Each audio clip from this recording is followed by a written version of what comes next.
3.23 per share. 3.23 per share. 3.23 per share. I don't want us to move further if we cannot be able to grasp what I'm teaching you today. So in this case, another example will be asking you to do the comparison between the requirement in 2 and the requirement number 3. And then you're going to be looking at the post-acquisition during this period, when we have the offer prices, right? When we are doing the maximum exit ratios, and when now we are giving them some debate.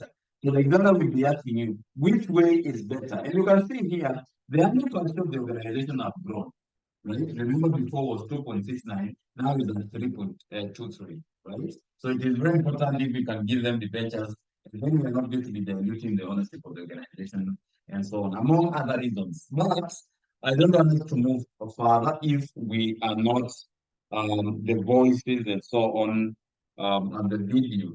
It doesn't match. So I will request us to stop at that point. Then this is not the last requirement, the requirement number 4. I will be able to do a lot of questions. Then next week on Wednesday, I will be able to treat it for questions regarding to the matter. This setup now, it is not from the other setup that we started with. This is the setup now, the matter. These are the maximum for the matter, right? In terms of how they set the questions. So, under the acquisition, this will be this setup, right? Of this setup. So, allow me to stop at that point. Let us continue following the classes. Let us watch our videos through my YouTube channel, CPA, and on the YouTube. We subscribe, right? We subscribe to the channel so that you can be able to get more alerts on this. So let us talk about that point. In case we have any questions, we can ask, right? But I will not be able to proceed since we have a bit of small challenge there. Any question?